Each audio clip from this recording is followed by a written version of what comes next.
Hello बच्चों, let's read the question. Choose the diagram which correctly depicts anaphase 1.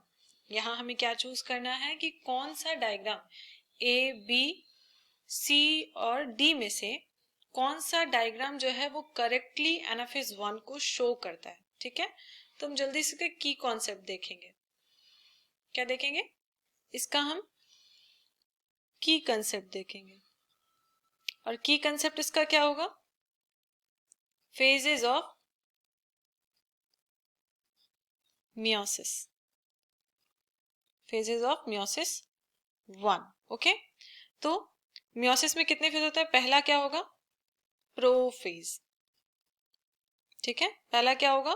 Prophase. Prophase में क्या होता है? प्रोफेज में जो क्रोमोसोम्स है ना, वो क्रोमोसोम्स कंडेंस हो जाता है. क्या हो जाता है? कंडेंस हो जाता है. ठीक है, दूसरा क्या होता है उसमें? न्यूक्लियर एनवेलप जो है, न्यूक्लियर एनवेलप जो है वो ब्रेक डाउन होता है. Nuclear envelope breaks down. Nuclear envelope क्या होता है? टूट जाता है. तीसरा क्या होता है? क्रॉसिंग ओवर होता है. क्या होता है?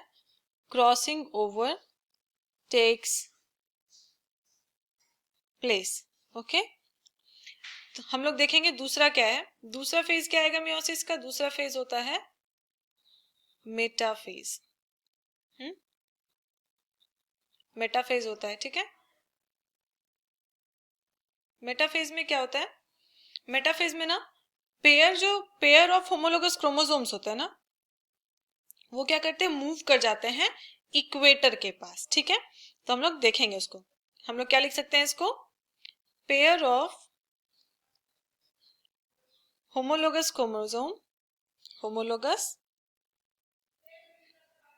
chromosomes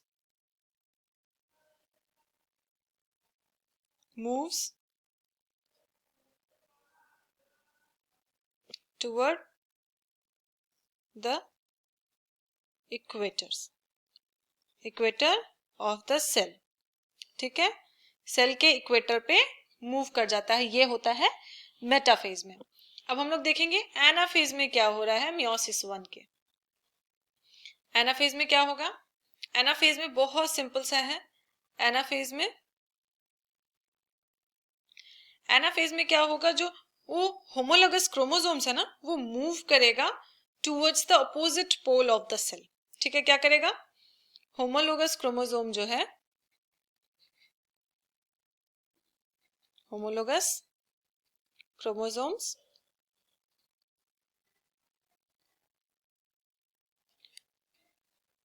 moves to the opposite पोल.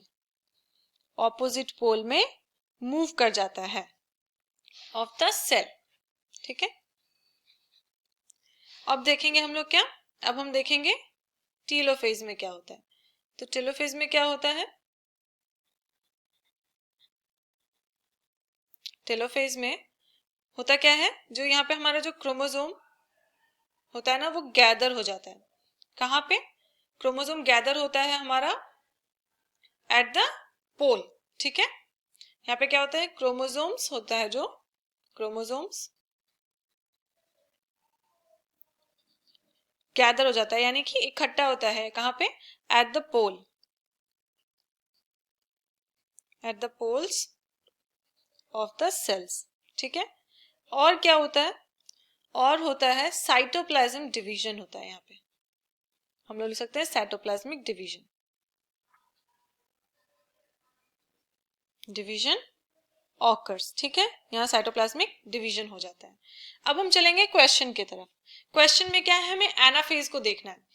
तो यहाँ पे एनाफेज में क्या होता है ना, हम जानते हैं कि प्रोफेज में ही जो क्रोमोसोम्स है, हमारा जो क्रोमैटिन्स है, वो कंडेंस होके क्रोमोसोम फॉर्म करते हैं. तो यहाँ पे देख रहे हैं, यहाँ पे थ्रेड लाइक ही स्ट्रक्चर है. यहाँ प्रॉपर क्रोमोसोम जैसा स्ट्रक्चर्स नहीं दिख रहा है. ठीक है, यहाँ पे अगर ऑप्शन, तो ये ऑप्शन हमारा गलत होगा.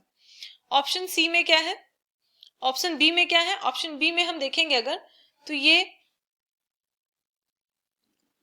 जो है, ये थ्रेड लाइक स्ट्रक्चर है. ये प्रॉपर क्रोमोसोम लाइक स्ट्रक्चर बिल्कुल भी नहीं है, तो ये भी गलत होगा। यहाँ पे भी अगर देखा जाए तो यहाँ पे देखिए ऐसे थ्रेड लाइक स्ट्रक्चर है, जबकि ये थ्रेड लाइक स्ट्रक्चर क्रोमैटिन नहीं हो सकता, क्योंकि हमारा जो क्रोमैटिन है वो कंडेंस होके क्रोमोसोम फॉर्म करता है कहाँ पे, प्रोफेज में ही। तो ये हमारा ऑप्शन ये भी गलत है। ये डी ऑप्शन में देखेंगे तो यहाँ पे क्या हो रहा है, ये होमोलोगस क्रोमोसोम्स है, देखिए ये होमोलोगस क्रोमोसोम्स है, तो ये क्या हो रहा है, ऑपोजिट पोल की तरफ यहाँ से ऐसे स्प्लिट हो चुका है, अलग हो चुका है दोनों। ये पहले मेटाफेज में क्या था, मेटाफेज प्लेट फॉर्म किया था, अब यहाँ पे एनाफेज में क्या होता है, ये स्प्लिट होके ऑपोजिट पोल पे, सेल के ऑपोजिट पोल पे वो मूव करना शुरू करते हैं। तो यहाँ पे हम देख सकते हैं ये क्रोमोसोम्स ऑपोजिट पोल में मूव कर रहे हैं, ये है स्पिंडल फाइबर जिससे वो अटैच्ड है, ठीक है। तो हमारा ऑप्शन डी जो है वो बिल्कुल करेक्ट है। तो हमारा आंसर क्या हो जाएगा, आंसर हो जाएगा ऑप्शन डी। और वो क्यों, क्योंकि ये एक प्रॉपर या कह सकते करेक्ट डायग्राम है एनाफेज 1 का। Okay, I hope you understood it well.